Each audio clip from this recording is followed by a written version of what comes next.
John 15, verse 1. I am the true vine, and my Father is the husbandman. Every branch in me that bears not fruit, he takes away. And every branch that bears fruit, he purges it, that it may bring forth more fruit.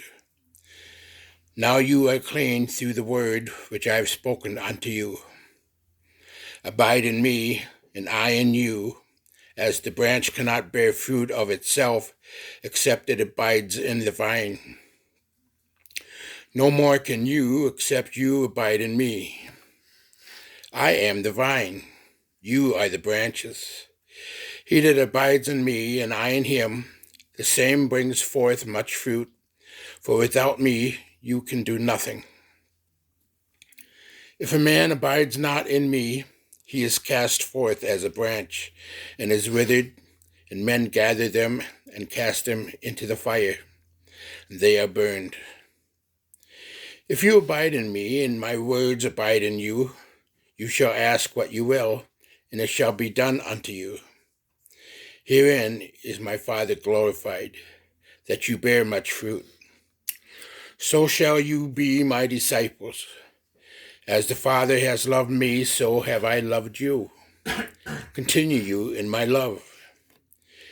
If you keep my commandments, you shall abide in my love, even as I have kept my Father's commandments and abide in his love.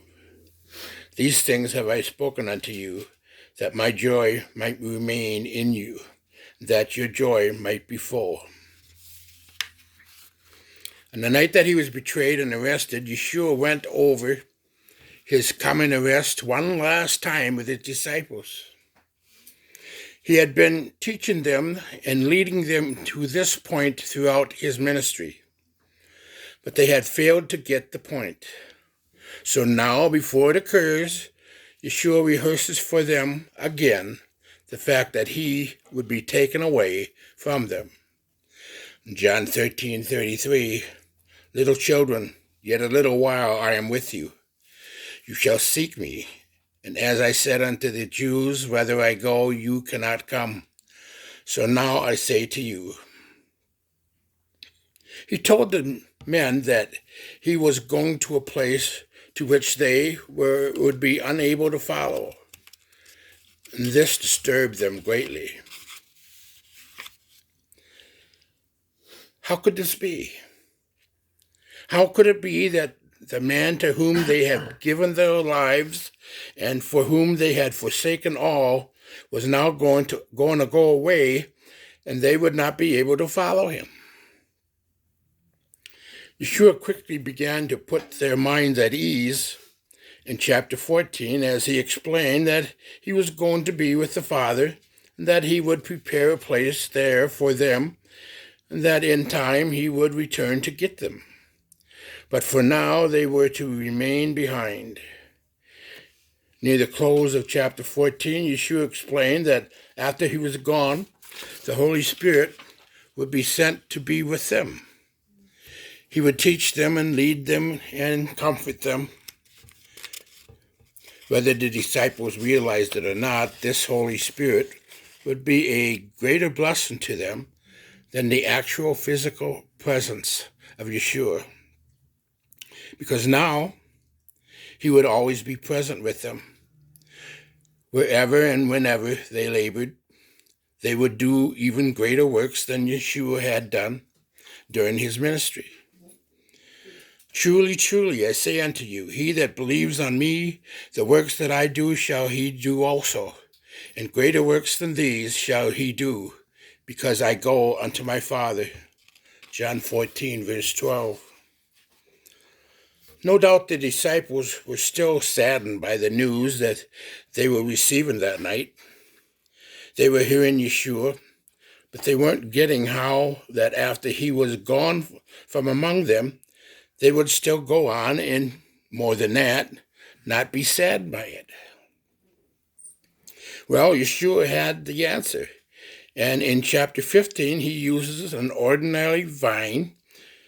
Whether it was a grapevine or some other is not the point. He was using the vine and its branches and fruit to illustrate the only way they were going to know the kind of joy and fulfillment that life can bring with Messiah. In fact, he says in verse 11 that the things he was saying in verse 1 through 10 were said in order that his joy might remain with them, and that their joy might be full. In John 15, verse 11, these things have I spoken unto you, that my joy might remain with you, and that your joy might be full. Yahweh's desire has always been and still is today for his children to experience great joy in this life. No doubt all humanity wants the same thing, and certainly the disciples wanted it. But the problem is that Yahweh and man have different ideas about how that is going to be accomplished. The disciples' idea of experiencing joy had to do with the physically enjoying the presence of Yeshua and having a hands-on religion, a religion of touch and feel and see and know. Theirs was the same idea as that of man today. Religion today is still based on touch and feel and on see and know. It's about what a man can experience and get out of the deal. It's the John 6 kind of religion that is great to have so long as bellies are being filled, but it's forsaken at the first hint of hardship. That's so different than Yahweh's idea of religion. Yahweh doesn't really want religion at all, but rather a life of faith and devotion to him. And if true believers can understand Yahweh's plan for experiencing joy and practicing it daily in their lives, then they can and will experience the joy that comes only from above, the joy that satisfies the dry and thirsty soul. Do you want that kind of joy? Is it lacking in your life? You can't produce it, so there's no use in trying. The kind of joy for which your soul longs for will only be found with Messiah. According to Paul in Galatians, it is a fruit of the Spirit, something that he works out in your life as you rightly relate to him. So how do you do that? Yahweh doesn't just have joy set aside for certain people. Everyone can experience it, but only when they observe and apply the things Yahweh taught. Let's consider 3 things Yeshua pointed out that will lead to your experiencing joy the way he intends. In verse 1, Yeshua said, I am the true vine, and my Father is the husbandman. Then in verse 5 he says, I am the vine, you are the branches. There it is. Father Yahweh is the husbandman. It is he who owns it all and controls it all. Yeshua is the true vine. And we as believers are the branches. What a great truth. Yeshua is the true vine, and we are merely the branches. By making this statement, Yeshua implies that there are other vines, yet he is the true one. If we're going to have life, the kind of life we find in John 14, verse 6, and in John 10:10, then we will only find it in Messiah, the true vine. John 14:6, Yeshua said unto him, I am the way, the truth, and the life. No man comes unto the Father but by me. And in John 10:10, the thief comes not but to steal and to kill and to destroy. I've come that they might have life, and that they might have it more abundantly. People all over the place in false and true churches are attempting to find life outside of Messiah. That is, they're trying every means they have available to to them to produce a quality of life that they think will bring them joy and fulfillment. But Yeshua tells us in this passage that we will only find that life with him. Yeshua isn't speaking about salvation here. He's addressing people who profess to be saved already. He's telling these saved people how to go about finding life. So what are some of the other vines to which people try to connect themselves? Some try to stay connected to popularity for joy and fulfillment. Others try riches and fame. Folks try to find it in marriage and other relationships, in recreation, in work. And most all men and women try religion of some flavor. But all at times or another try different ways. But as Yeshua pointed out, a man can gain the whole world, have everything there is to have, and yet when it's all said and done, he's left with nothing.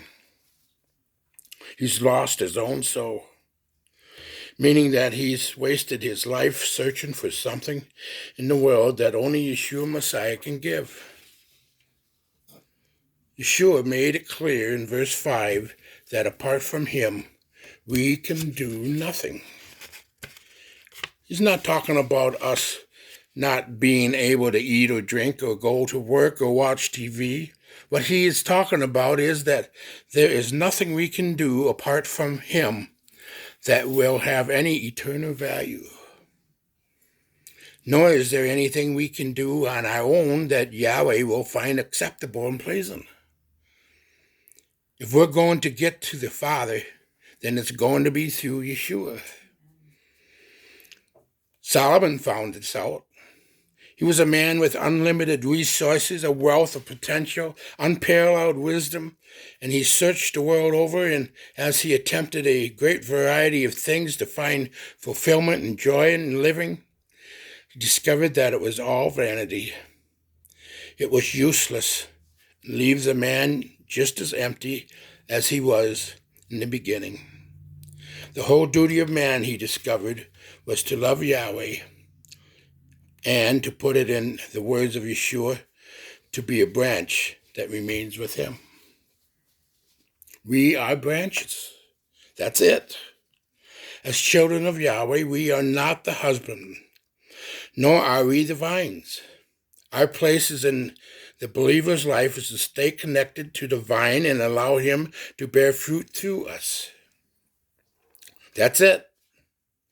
That's all. That may sound not too thrilling, but regardless of our personal feelings about our position in life, the reality is that we as believers are completely and utterly dependent upon Yahweh and Yeshua, his Son.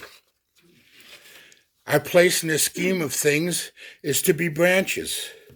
We are servants, not masters. We are slaves, not the owners. We are the creation, not the creator. You see, Yahweh has rights to every one of our lives because everything there is rightfully belongs to him as the Almighty Creator. But even more than that, he has rights to our lives because he bought and paid for them with his precious blood of his only begotten Son. We were nothing to Yahweh except for offense, rebellious, sinners.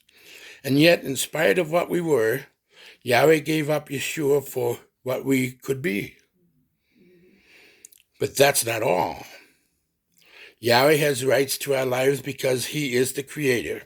And yes, he has rights because he bought and paid for us, but he also has rights to our lives because at some point in time, as believers, we willingly chose to make him the Lord of our lives.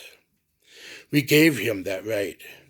We recognized our place then in salvation, and there was no greater sense of joy and fulfillment to us. Now we must continue to recognize it in our daily living if we are to continue to experience joy from above. In John 15:2, Every branch in me that bears not fruit is taken away, and every branch that bears fruit he purges it, that it may bring forth more fruit. John 15:3. Now you are clean through that word which I have spoken unto you. While the King James text uses the words purge and clean, the meaning is to prune. Remember that Yeshua is speaking to saved people. The lost are not under consideration. So when we read that there are some branches that aren't bearing fruit, that will be taken away. John's not talking about Yahweh separating lost people from among the saved. He's talking about removing those branches that are useless and are taking up space, taking up valuable resources that could be better used for those branches that are producing fruit. He says that the branch, the soft, flexible, and pliable portion of the vine that does not bear any fruit, he takes it away. It's not just discarded, but it's placed among other dead branches. Could be that all of the places that Yeshua can take you, you don't want to go there. As believers, as children of Yahweh, as men and women in whom the Spirit of Yahweh resides, we ought to want him to take us to heights we've never known, to want him to take us to opportunities we only dreamed of, to take us to areas of ministry we've never seen before. The husbandman, Yahweh, takes the dead branches away, and those branches are taken away because they are dead. They don't produce any fruit. You can understand that Yahweh makes perfectly good sense. Dead branches take up good space. Dead branches don't give praise. Dead branches waste time. And dead branches complain all the time. And dead branches are stumbling blocks to someone else. Dead branches gossip all the time. And dead branches talk holy and walk unholy. Dead branches need to be removed, but it's not the job of the other branches to do the removing. That's the work of the husbandman. You can understand that there are branches here that are producing fruit, but even the branches that are bearing fruit experiences pruning. The Greek word suggests that Yahweh will clear out or cleanse. He will remove things from the vine that are hindering its good and proper growth and ability to produce more and even better fruit. Every one of us, as Yahweh's children, has things in our lives that hinder our spiritual growth and ability to bear that kind of fruit for which Yahweh is looking. The writer of Hebrews told his readers to lay aside every weight that hindered them. And when we recognize those things, we ought to lay them aside. But very often we don't recognize the sin in our lives. We have blind spots and areas in our lives that keep us from growing and producing fruit. So Yahweh goes to work and prunes out those things. He suggests to you that this may be an explanation of what Yahweh is doing in your life. It may not be, but there is a possibility that it is. You lose things, people, possessions that are close to you, not to hurt you, but to take you to a higher level, that you may become very productive, that you may produce more fruit. He may allow you to lose loved ones. He may allow you to lose your job. He may allow your friends to turn their backs on you. He may allow you to lose your health. He may allow you to lose your home.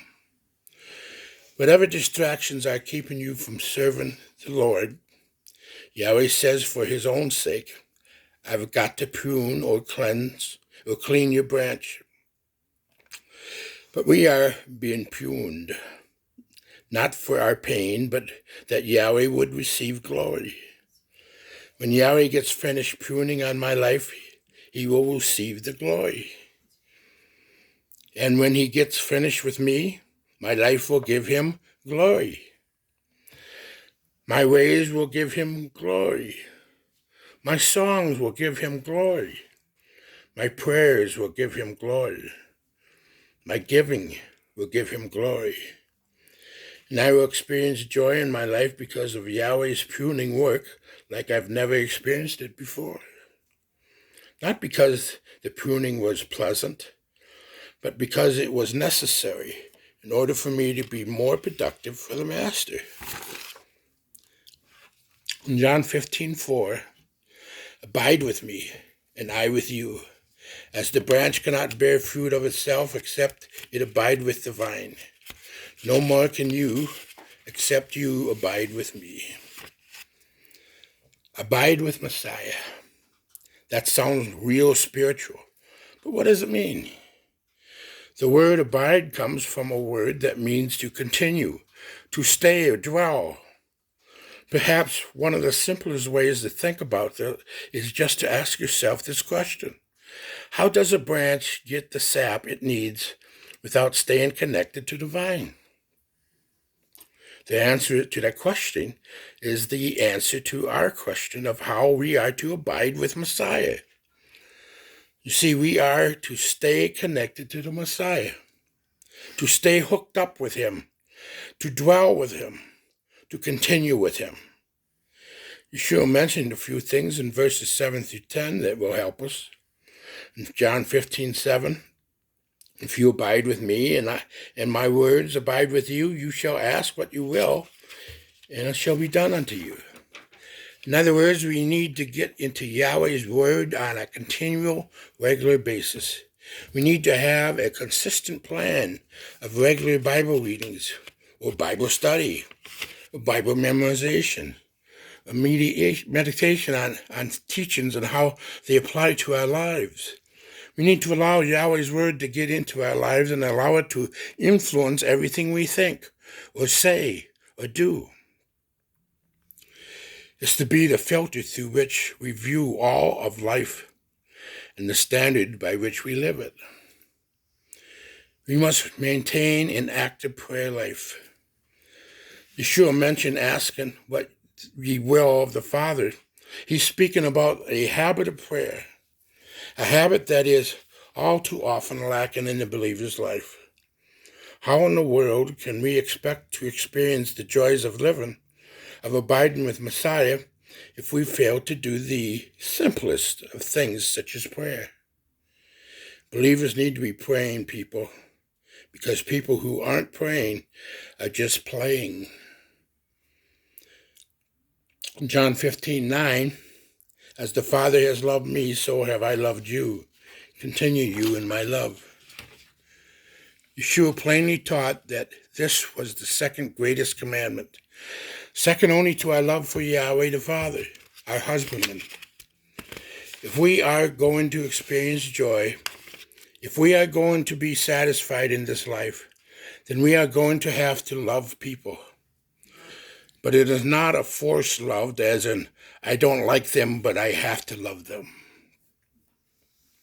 This is the love that flows from maintaining the right love relationship with our source of love. It's about staying connected to the one who provides us with all of our resources.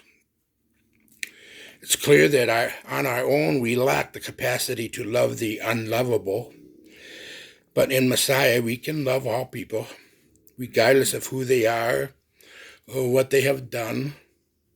We can only love others as we rightly love Yeshua. Notice it is the love of people, not the sin that they do. In John 15:10,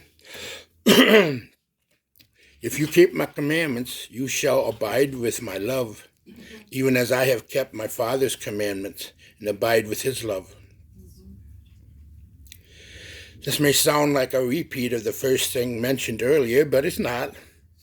How often we find believers who can quote the Bible and who know the doctrines of Yahweh's word, and yet they struggle in their application of that word. If we're going to experience what good things Yahweh has in store for us, then we need to not only know the word, but also obey the word. We need to do the things we are told to do and not do those things which are forbidden in the scriptures. So what happens when a child of Yahweh refuses to abide with Messiah? What happens when a believer is not bearing fruit in his or her life? That child of Yahweh is of no use in Yahweh's kingdom purposes.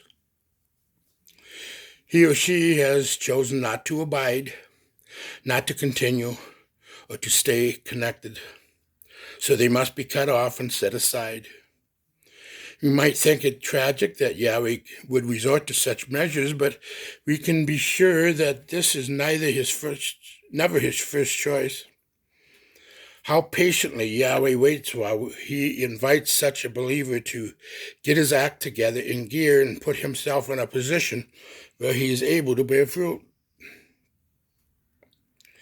There are always those whose lives can be observed over a period of time, years perhaps.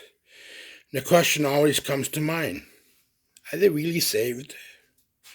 It's an awful question to have to ask of any professing believer, but the reality is that there are many who are professing, but who are not possession. You may claim to be saved, but it is your life and works, the fruit that you do or don't bear, that ultimately tells the truth about your claim. If people are just living a lie and you know that they have never accepted Yeshua as their Savior, then not only are they not connected to the vine, they are completely unable to be connected unless they do something about it. One needs to recognize that without Yeshua, you are completely lost and unacceptable to Yahweh. You have no way to earn his favor or to merit salvation. You stand condemned before a holy and righteous Father. However, if one realizes your lostness, then you can be saved. But one must confess their condition to Messiah and be repentant concerning your sin, and be baptized in the name of Yahweh and Yeshua, and trust Messiah to save you, and he will. Some of you may have been lacking the kind of joy about which the Bible speaks. This is not a joy that comes or goes with the wind, but it's sure the lasting, so long as you remain connected to the vine through such things as prayer and Bible study, things such as loving others and being obedient to the word of Yahweh. Have you been connected? Have you been longing for that which you do not have? Has there been something missing in your life because of wrong or hurtful choices? Yahweh wants you to experience a joy that goes beyond our understanding. And the way is clear, and it's not easy, but the choice is yours to make. Yahweh's not going to force you to choose joy, nor is he going to argue with you about the difference it can make and it will make in your life. He's inviting you to reason with him and to know whether you've been connected to the vine and what you are willing to do about it if you are not. With that, Yahweh bless.